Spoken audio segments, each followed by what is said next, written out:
এবং সেই পবিত্র ঈদের ভিতরে আমি সমস্ত মুর্শিদাবাদ জেলাবাসীকে শুভেচ্ছা এবং অভিনন্দন জানাই। আপনারা সকলে অবগত আছেন গত 10 মার্চ এই অধিকার যে গর্জনের ডাক, জনগণের যে গর্জনের ডাকে আমাদের সকলের জননেত্রী মমতা ব্যানার্জি এবং আমাদের সেনাপতি আমাদের রাজ্যের 42 লোকসভা কেন্দ্রে নাম ঘোষণা করেছে। আমরা জমিপুর লোকসভাবাসীর আশীর্বাদ নিয়ে আজকে আমরা মুর্শিদাবাদ জেলা শাসকের দপ্তরে আমরা রিটার্নিং অফিসারের কাছে আমাদের মনোনয়নপত্র জমা দেওয়ার জন্য যাচ্ছি। সঙ্গে রয়েছেন আমাদের আরো একজন আমাদের প্রার্থী দলের আমার সিনিয়র লিডার আবেদন রহমান, তিনিও আজকে জমা দেবেন।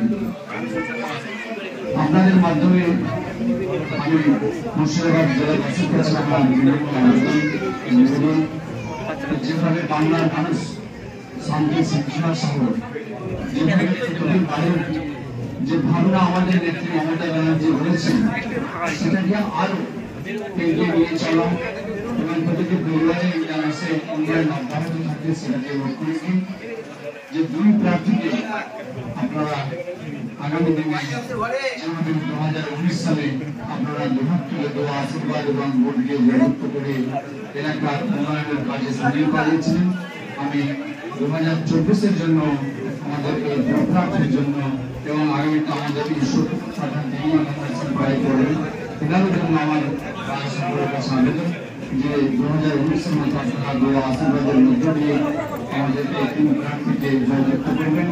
এবং সর্বোপরি একটা কথা আমি এটুকু আপনাদের জানিয়েছি আপনাদের মাধ্যমে এবং আজকেও জানাচ্ছি, মানসিক সুখে যদি না পারি মানুষের আপদে বিপদে আমরা পাশে থাকবো ইনশাআল্লাহ। কাজে মানুষের পাশে থাকাটা হচ্ছে আমাদের জনপ্রতিনিধির প্রথম কাজ, সেই কাজটা আমরা অবশ্যই রাখবো এবং এলাকায় যেন প্রতিটি পরিবারের সঙ্গে আমরা যুক্ত হতে পারি সেই জায়গাটা আমরা রাখবো।